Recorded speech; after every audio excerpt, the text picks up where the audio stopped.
മഞ്ചേശ്വരം തെരഞ്ഞെടുപ്പ് കോഴക്കേസിൽ BJPയുടെ സംസ്ഥാന അധ്യക്ഷൻ കെ സുരേന്ദ്രൻ ഉൾപ്പെടെ 6 പേരെ ഇപ്പോൾ കുറ്റവിമുക്തരാക്കി. അപ്പോൾ പരാതി കെട്ടിച്ചമച്ചതാണ് എന്നുള്ളതിൻ്റെ വിവരമല്ലേ പുറത്തേക്ക് വരുന്നത്?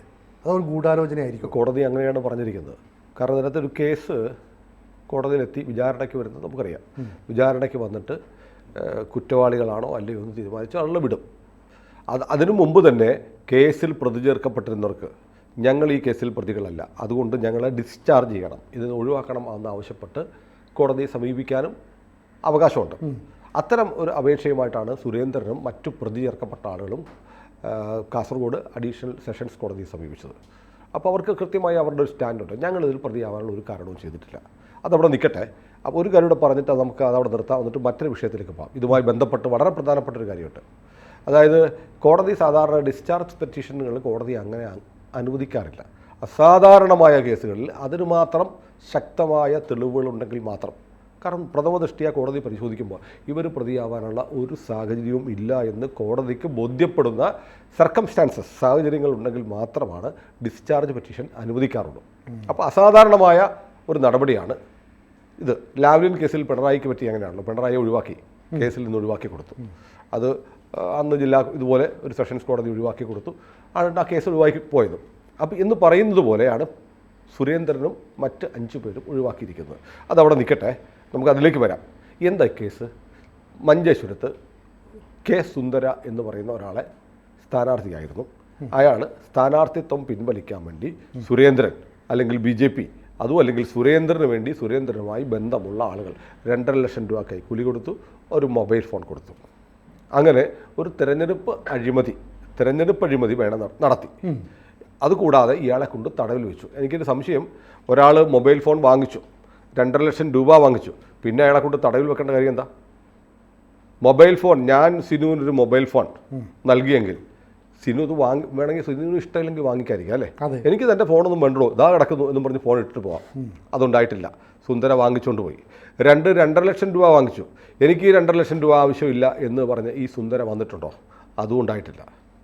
അപ്പോൾ ഒരു സാധനം കൈപ്പറ്റി എന്തിനു വേണ്ടി കൈപ്പറ്റി എന്നുള്ളത്, കൈപ്പറ്റിയിട്ടുണ്ടെങ്കിൽ അയാൾ സ്വമേധയാ കൈപ്പറ്റി, പിന്നീട് അയാൾ നിലപാട് മാറുന്നു. അങ്ങനെ വന്നൂടെ? അല്ലെങ്കിൽ കെട്ടിച്ചമച്ചതാകാം. ഇത് ഏതാണെന്ന് കോടതി കണ്ടെത്തിയിട്ടുണ്ടാവാം. ആ സാഹചര്യങ്ങൾ പരിശോധിച്ച് കോടതി വിലയിരുത്തിയിട്ടുണ്ടാവാം. ഒരു പക്ഷേ അതിൻ്റെ വിധി കിട്ടിയിട്ട് നമുക്ക് ഡീറ്റെയിൽ ആയിട്ട് അതിലേക്ക് പോകാം. പക്ഷേ ഞാൻ നോക്കുന്നത്, എന്തിനാണ് കെ സുന്ദര എന്ന് പറഞ്ഞ ഒരാൾ മത്സരിക്കാൻ വന്നത്? എന്തിനാണ്? ജനാധിപത്യത്തെ രക്ഷിക്കാനും അയാൾക്ക് MLA ആവാനൊന്നുമല്ല. കാരണം അവിടെ കെ സുരേന്ദ്രൻ മത്സരിക്കുമ്പോൾ ഒരു കെ സുന്ദര വേണം. എന്തിനാ? കുറച്ച് വോട്ട് മറിക്കാൻ ആണല്ലോ. ഇത് കുറേ കാലമായി കേരളത്തിൽ നടക്കുന്ന ഒരു മാൽ പ്രാക്ടീസാണ്. അപ്പോൾ സുരേന്ദ്രനെതിരെ തെരഞ്ഞെടുപ്പ് അഴിമതി എന്നാണല്ലോ, ഒരു സ്ഥാനാർത്ഥിയെ മാറ്റി പണം കൊടുത്ത്, പ്രലോഭനങ്ങൾ കൊടുത്ത്, ഭീഷണിപ്പെടുത്തി ഒരു സ്ഥാനാർത്ഥിയെ പിൻവലിപ്പിച്ചു എന്ന് പറയുന്നത് തെരഞ്ഞെടുപ്പ് അഴിമതിയാണെങ്കിൽ അതിനേക്കാളും വലിയ തെരഞ്ഞെടുപ്പ് അഴിമതിയല്ലേ ഒരാളെ തോൽപ്പിക്കാൻ വേണ്ടി അയാളുടെ പേരിനോട് സാദൃശ്യമുള്ള മറ്റൊരാളെ കൊണ്ട് നിർത്തുന്നത് അല്ലേ? അത് വലിയ അഴിമതിയാണ്. അതേക്കുറിച്ച് ആരും മിണ്ടുന്നില്ല. ഇത് കുറേ ധാർമ്മികത എന്ന് പറയുമ്പോൾ ധാർമ്മികതയ്ക്ക് 1 മീറ്റർ മാത്രമല്ല, വെച്ച് അളക്കുമ്പോൾ എല്ലാം അളക്കണം. അപ്പോൾ കുറേ കാലമായി കേരളത്തിലെ പാർട്ടികൾ, വിശിഷ്യ CPIM എന്ന് പറയുന്ന പാർട്ടി, അവരാണ് ഈ ഡമ്മി സ്ഥാനാർത്ഥികളെ ഏറ്റവും കൂടുതൽ നടത്തുന്നത്. മറ്റു പാർട്ടികൾ ചെയ്യുന്നില്ല എന്നല്ല പറയുന്നത്, മറ്റുള്ളവരും ചെയ്യാറുണ്ട്.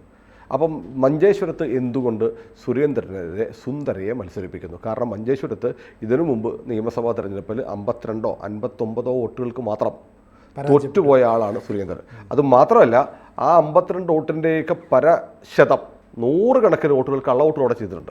കാരണം വിദേശത്തിരിക്കുന്ന ആളുകളെയൊക്കെ വ്യാജ ID കാർഡ് കൊടുത്ത് ആളുകളെ കൊണ്ടുവന്ന് അവരാണെന്ന്, കാരണം നമ്മുടെ ഇലക്ഷൻ ID കാർഡ് പടച്ചവൻ വരാൻ തിരിച്ചറിയത്തില്ല, അവരോട് സാദൃശ്യമുള്ള ആളുകളെ കൊണ്ടുവന്ന് ഭരണപക്ഷവും പ്രതിപക്ഷവും LDFും UDFും ഒത്തുകളിച്ച് 100 കണക്കിന് കള്ളവോട്ടുകൾ അവിടെ ചെയ്തിട്ടുണ്ട്.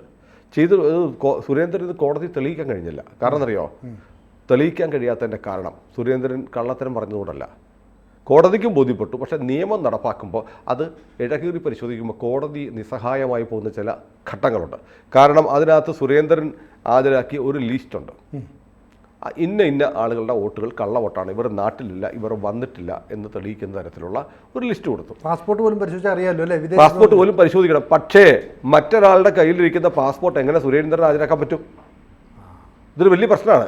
വിദേശത്ത് കഴിയുന്ന 200ഓളം പേരുണ്ടെന്നിരിക്കട്ടെ, ഈ 200ഓളം പേരുകളെ ആര് ഗൾഫിൽ നിന്ന് ഇവിടെ കൊണ്ടുവരും? അവർ വിളിച്ചാൽ വരണ്ടേ? ഈ പറയുന്ന ആളുകളൊക്കെ ലീഗിൻ്റെയോ അല്ലെങ്കിൽ CPM-ൻ്റെയോ ആളുകളാണ്. ഇവരുടെ പേരിലാണ് കള്ള വോട്ട് ചെയ്തെങ്കിൽ അവർ പാസ്പോർട്ട് ഹാജരാക്കുമോ? ഇല്ല. അവർ ഗൾഫിൽ നിന്ന് വന്നിട്ട് സാക്ഷി പറയാൻ വരുമോ? അതൊന്നും ചെയ്യില്ല. ഇതാണ് സംഭവിച്ചത്. ആ സമയത്ത് വോട്ട് ചെയ്ത വോട്ടർ പട്ടികയിൽ വോട്ട് ചെയ്തതായി രേഖപ്പെടുത്തിയിട്ടുള്ള ഈ 200-200ഓളം ആളുകൾ വിദേശത്തായിരുന്നു എന്ന് എല്ലാവർക്കും അറിയാം. പക്ഷേ സുരേന്ദ്രനെ കൊണ്ട് ഇവരെ ഹാജരാക്കാൻ കഴിഞ്ഞില്ല. കോടതിക്കും ബോധ്യപ്പെട്ട ഒരളവ് വരെ കോടതിക്കും ബോധ്യപ്പെട്ടിട്ടുണ്ട്. ഈ ആളുകൾ വരണം, ഈ സാക്ഷികൾ ഇവരെ എതിർകക്ഷികളായി ചേർത്താൽ അവർ വരണം. കോടതിക്ക് വിളിച്ചു വരുത്തി അറസ്റ്റ് ചെയ്ത് വരുത്താനൊന്നും പറ്റില്ലല്ലോ. കാരണം അങ്ങനെ വിളിച്ചു വരുത്തേണ്ടി വന്നാൽ അവർ വരാം എന്ന് കോടതി നോട്ടീസ് അയച്ചാൽ പോലും അവർ വരാം എന്ന് പറഞ്ഞാൽ അതിൻ്റെ ചിലവ് ആര് വഹിക്കണം? സുരേന്ദ്രൻ വഹിക്കണം. അവർ വന്നിട്ട് മാറ്റി പറഞ്ഞാലോ? അതും ഉറപ്പില്ല. കാരണം അവരെ സംബന്ധിച്ച് അവർ CPM-ൻ്റെയും മുസ്ലിം ലീഗിൻ്റെയൊക്കെ അടുത്ത ആളുകളായതുകൊണ്ട് അവർ വന്നാൽ കോടതി പറയില്ല. ഏതായാലും അത് വളരെ കൃത്യമാണ്. ഈ പറഞ്ഞ ആളുകൾ മുഴുവൻ കള്ള വോട്ട് ചെയ്താണ് 50-ൽ താഴെ, 50-നടുത്ത് 60-ൽ താഴെ, 52ആണോ 59ആണോ ഞാൻ കൃത്യം ഓർക്കുന്നില്ല, അത്രയും വോട്ടുകൾക്ക് ഇത്രയും അനുകൂലമായ BJP തരംഗം ഇല്ലാതിരുന്ന സമയത്ത് പോലും സുരേന്ദ്രനെ പരാജയപ്പെടുത്താൻ കഴിച്ചത്. അപ്പോൾ ഇത്തവണ സുരേന്ദ്രൻ ഞാനും ജയിച്ചു പോകുമോ എന്നുള്ള ആശങ്ക ഉള്ളതുകൊണ്ട് CPM കേന്ദ്രങ്ങൾ, അവിടെ LDF-ൻ്റെ സ്ഥാനാർത്ഥിയായിരുന്ന ആൾ ഇപ്പോൾ വന്നോ രമേശനോ എന്ന് പറയുന്ന ഒരാൾ ഇപ്പോൾ വലിയ ആവേശത്തോടെ പറയുന്നു, ഞങ്ങൾ ഇലക്ട്രൽ ബോണ്ടിനെതിരെ വരെ സമരം ചെയ്തവരാണ്, തേങ്ങയാണ് തേങ്ങ. ഇലക്ട്രൽ ബോണ്ടിനെതിരെ സമരം ചെയ്തിട്ട് ഇലക്ട്രൽ ബോണ്ട് വഴി ഏറ്റവും കൂടുതൽ സാന്റിയാഗോ മാർട്ടിൻ്റെ കാശ് കൈപ്പറ്റിയത് തമിഴ്നാട്ടിലെ DMK ആണ്. ആ DMKയുടെ കയ്യിൽ നിന്ന് കാശ് വാങ്ങിച്ചെടുത്തവരാണ് CPM-ഉം CPI-യും. അപ്പോൾ ഇലനക്കിപ്പട്ടിയുടെ കിറുനക്കിപ്പട്ടിയുടെ പണി ചെയ്തിട്ടുള്ള CPM-ൻ്റെ ആളാണ് ഞങ്ങൾ ഇലക്ട്രൽ ബോണ്ടിനെതിരെ വരെ സമരം ചെയ്തതാണ് ഇന്ന് പറയുന്നത്. അയാൾക്ക് ഇലക്ട്രൽ ബോണ്ട് എന്താണെന്ന് അറിയത്തില്ല, ഈ കേസ് എന്താണെന്നും അറിയില്ല. അപ്പോൾ ഇതാണ് കുറേ ആയിട്ട് ഈ കേരളത്തിലെ BJP പ്രവർത്തകരെ എങ്ങനെയെങ്കിലും ടാർണിഷ് ചെയ്യാൻ, അവരുടെ വിജയ സാധ്യതകൾ അട്ടിമറിക്കാൻ വേണ്ടി ഇടതുപക്ഷവും വലതുപക്ഷവും ഒരേപോലെ നടത്തുന്ന ചില പ്രവർത്തനങ്ങളുണ്ട്. നോക്കൂ, നമ്മൾ തൃശ്ശൂരക്കാരെ നോക്കൂ. സുരേഷ് ഗോപി എന്ന് പറയുന്ന സ്ഥാനാർത്ഥി, അദ്ദേഹം കഴിഞ്ഞ ഒരു 5 വർഷമായി ആ മണ്ഡലത്തിൽ താമസിച്ച് ഉണ്ടാക്കിയെടുത്തൊരു ജനസമ്മതിയുണ്ട്. അദ്ദേഹത്തിൻ്റെ ഒരു രാഷ്ട്രീയത്തിന് അപ്പുറമായുണ്ടായ ഒരു സ്വീകാര്യതയുണ്ട്. അതുകൂടാതെ കേരളത്തിലെ ക്രിസ്ത്യൻ വോട്ടുകളിൽ ഉണ്ടായിട്ടുള്ള ഒരു സ്വിച്ചിങ് ഉണ്ട്. കോൺഗ്രസിനെതിരെ BJPക്ക് അനുകൂലമായിട്ടുള്ളൊരു മനോഭാവ മാറ്റമുണ്ട്. ഇതെല്ലാം കൂടെയാണ് സുരേഷ് ഗോപി അവിടെ ജയിപ്പിച്ചത്. പക്ഷേ ഇപ്പോൾ അവർ അത് വില കുറച്ച് കാണിക്കാൻ വേണ്ടി കുറേ കാലമായി പൂരം കലക്കി എന്നുള്ള വിവാദം ഉണ്ടാക്കുക. അജണ്ടയാണ് പൂരം കലക്കി എന്നുള്ളത്. ഈ പൂരം കലക്കി എന്ന് പറഞ്ഞാൽ മുരളിയുടെ പരാജയത്തെക്കുറിച്ച് KPCC ഒരു അന്വേഷണ കമ്മീഷൻ വെച്ചിരുന്നു. ആ റിപ്പോർട്ട് പുറത്തു വിടുമോ? ആ റിപ്പോർട്ടിൽ പറയുന്ന പ്രതാപനും കൂട്ടരും കാലുവാരിയത്, അതിനകത്ത് പൂരം കലക്കിയ കാര്യം ഇല്ല. അവിടെ കാലുവാരി അവരുടെ കൂട്ടത്തിലുള്ളവരാ. പ്രതാപനും കൂട്ടരും കാലുമാറിയത് കൊണ്ടാണ് K. മുരളീധരൻ അവിടെ തോറ്റുപോയതെന്ന് പറയുന്ന റിപ്പോർട്ടിനെ കുറിച്ച് മിണ്ടത്തില്ല, ഒരക്ഷരം മിണ്ടില്ല. ആ റിപ്പോർട്ട് പല മാധ്യമപ്രവർത്തകരുടെയും പക്കലുണ്ട്, അത് അവർ പ്രസിദ്ധീകരിക്കില്ല. കോൺഗ്രസ്സുകാർക്കറിയാം, അവർ പൂരം എന്ന് പറഞ്ഞിട്ടില്ല. പിന്നെ സുനിലിൻ്റെ കാര്യം, പൂരം കലക്കി എന്ന് പറഞ്ഞാൽ പൂരം കലക്കിയാൽ അതിൻ്റെ ബെനിഫിറ്റ് എങ്ങനെയാണ് സുരേഷ് ഗോപി കിട്ടുക? അപ്പോൾ ഇവർ പറഞ്ഞു വരുന്നത് പൂരം ഹിന്ദുക്കളുടെ ഉത്സവമാണ്. ഹിന്ദുക്കളുടെ ഉത്സവത്തിന് തടസ്സമുണ്ടായാൽ അവർ ആർക്ക് വോട്ട് ചെയ്യും? BJP വോട്ട് ചെയ്യും. എന്ന് പറഞ്ഞാൽ ഹിന്ദുക്കളുടെ രക്ഷകർ എന്ന് പറയുന്നത് BJP ആണെന്ന് സമ്മതിച്ചു കൊടുക്കല, അല്ലേ? പരസ്യമായി സമ്മതിച്ചു കൊടുക്കലാണ്. കാരണം പൂരം കലക്കിയാൽ BJP ജയിക്കും. എന്ന് പൂരം കലക്കിയാൽ എന്തുകൊണ്ട് CPM-ന് വോട്ട് കിട്ടുന്നില്ല? പൂരം കലങ്ങിയാൽ എന്തുകൊണ്ട് കോൺഗ്രസിന് വോട്ട് കിട്ടുന്നില്ല? പൂരം കലക്കിയാൽ BJPക്ക് വോട്ട് കിട്ടുള്ളൂ എന്ന് പറഞ്ഞാൽ ഇവിടെ ഹിന്ദുക്കൾക്കൊരു പ്രശ്നം വന്നാൽ ഹിന്ദുക്കൾ BJPക്ക് വോട്ട് ചെയ്യുമെന്ന് സമ്മതിക്കലല്ലേ? അത് ഇവരുടെ രാഷ്ട്രീയമായ പാപ്പരത്വവും കഴിവുകളും തുറന്ന് സമ്മതിക്കലാണ്. BJP ആണ് ഹിന്ദുക്കളെ രക്ഷിക്കാൻ ഒരാവശ്യം വന്നാൽ ഹിന്ദുക്കളുടെ കൂടെ നിൽക്കുന്ന പാർട്ടി BJP ആണെന്ന് സമ്മതിച്ചു കൊടുക്കലാണ്. ഇത് നോക്കൂ, അതിന് മുമ്പത്തെ കാര്യം, സുരേഷ് ഗോപി അവിടെ സ്ഥാനാർത്ഥിയായി വരുമെന്ന് കരുതി ഒരു രാഷ്ട്രീയ മര്യാദയുമില്ല. എത്ര വലിയ നീചമായ ആക്രമണമാണ് ആ മനുഷ്യ നേരെ നടന്നത്. ഈ കേരളത്തിലെ ഒരു സ്ഥാനാർത്ഥിക്ക് നേരെയും, LDF-ൻ്റെയും UDF-ൻ്റെയും BJPയുടെ പോലും ഒരു സ്ഥാനാർത്ഥിക്ക് നേരെയും ഇത്ര വലിയ ആക്രമണം നടന്നില്ല. എന്തുകൊണ്ടാണ്? തെരഞ്ഞെടുപ്പിന് മുമ്പ് എന്തുകൊണ്ട് BJPയുടെ 20 അല്ലെങ്കിൽ NDAയുടെ 20 സ്ഥാനാർത്ഥികളിൽ സുരേഷ് ഗോപിക്കും എതിരെ മാത്രം വ്യാജമായ ആരോപണങ്ങൾ, ഒരു പെണ്ണ് കേസ് വരെ ഉണ്ടാക്കാൻ നോക്കിയില്ലേ ഒരു മാധ്യമ പ്രവർത്തകരെ കൂട്ടുപിടിച്ച്? എന്തുകൊണ്ടാണ് സുരേഷ് ഗോപിയെ മാത്രം ആക്രമിച്ചത്? ഇവർക്കൊക്കെ അറിയാമായിരുന്നു സുരേഷ് ഗോപി ജയിക്കാൻ പോവാണ്. അത്ര വലിയ ജനകീയനായി മാറി സുരേഷ് ഗോപി ജയിച്ചേക്കുമെന്ന് ഇവർക്ക് അന്നേ ഭയമുണ്ടായിരുന്നു. അതുകൊണ്ട് സുരേഷ് ഗോപിയെ നിരന്തരമായി ആക്രമിച്ചു. അവരുടെ ഭയം ശരിയായി, സുരേഷ് ഗോപി ജയിച്ചു. അപ്പോൾ ആ ജയം എന്ന് പറയുന്നത് തങ്ങളുടെ വോട്ട് ചോർന്നതുകൊണ്ട് ആണെന്ന് സമ്മതിക്കാൻ പാടില്ല. LDF-ന് വോട്ട് കൂടിയിട്ടുണ്ട് കഴിഞ്ഞ പ്രാവശ്യത്തെക്കാളും. കോൺഗ്രസിൻ്റെ വോട്ടുകൾ അവിടെ പോയി. അത് പ്രധാനപ്പെട്ട കാര്യമാണ്. അപ്പം സുരേഷ് ഗോപിയുടെ ജയം ഒരു രാഷ്ട്രീയ ജയമാണെന്ന് അംഗീകരിക്കാൻ ഇവിടെ തയ്യാറല്ല. ക്രിസ്ത്യൻ സമുദായത്തിൽ വലിയ തോതിലുള്ള വോട്ട് ചോർച്ച ഇടതുപക്ഷത്തിനും UDF-നും ഉണ്ടായി എന്ന് സമ്മതിക്കാൻ തയ്യാറല്ല. സുരേഷ് ഗോപി ഏതോ ഓട് പൊളിച്ച് കയറി വന്നതുപോലെയാണ് ഇപ്പോൾ ഇവരുടെ പ്രചാരണം. ഇങ്ങനെ BJP-യുടെ ആളുകളെ നിരന്തരമായി വ്യക്തിഹത്യ ചെയ്യാനും അപവാദ കഥകൾ ഉണ്ടാക്കാനും നിരന്തരമായി കേരളത്തിലെ മീഡിയയും കേരളത്തിലെ രാഷ്ട്രീയ പാർട്ടികളും ശ്രമിച്ചുകൊണ്ടിരിക്കുക. കാരണം നോക്കൂ, സുരേഷ് ഗോപി ജയിച്ചതിന് ശേഷം കേരളത്തിൽ ഒരൊറ്റ MP-യുടെ പുറകെയും ഈ സകല മാധ്യമങ്ങളും മൈക്കുമായിട്ട് നടന്നിട്ടില്ല. കാരണം സുരേഷ് ഗോപി പറയുന്നതുമൊക്കെ, സുരേഷ് ഗോപി ഒരു പൂർണ്ണ സമയ ഭയങ്കര ഫ്ലെക്സിബിളായിട്ടുള്ള മെയ്വഴക്കം വന്നൊരു രാഷ്ട്രീയക്കാരനൊന്നുമല്ല. അദ്ദേഹം ഒരു നിഷ്കളങ്കനായ മനുഷ്യനാണ്. ദേഷ്യം വന്നാൽ ദേഷ്യപ്പെടും, സന്തോഷം വന്നാൽ ചിരിക്കും, സങ്കടം വന്നാൽ കരയും. ഇങ്ങനെയൊക്കെ ചെയ്യുന്ന ഒരാളാണ് സുരേഷ് ഗോപി. അതുകൊണ്ട് സുരേഷ് ഗോപിയുടെ കൂടെ നടന്നിട്ട് എന്തെങ്കിലുമൊക്കെ വീണ് കിട്ടിയാൽ അത് മാത്രം കട്ട് ചെയ്ത്, ആ പോർഷൻ മാത്രം കട്ട് ചെയ്ത് വാർത്തയാക്കുകയും പിന്നീട് അടുത്ത പ്രാവശ്യം സുരേഷ് ഗോപി മത്സരിക്കുകയാണെങ്കിൽ അപ്പോൾ ഉപയോഗിക്കാൻ വേണ്ടിയിട്ട് ഇത് ആർക്കൈവ്സിൽ സൂക്ഷിക്കുകയും ചെയ്യാൻ വേണ്ടിയിട്ട് മാധ്യമങ്ങളിൽ നടക്കുന്ന ഒരു പ്രവണത നമ്മൾ കണ്ടതാണ്. അപ്പോൾ അതിൻ്റെ ഭാഗമായി BJP-ക്കാർക്ക് നേരെ നടക്കുന്ന വലിയ ആക്രമണം. അത് മറ്റൊന്ന് കേൾക്കൂ, 400 കോടിയുടെ കുഴൽപ്പണ ഇടപാട്, കൊട്ടകര കുഴൽപ്പണം. ആരാടെ ഇപ്പം ഈ 400 കോടി എണ്ണിയത്?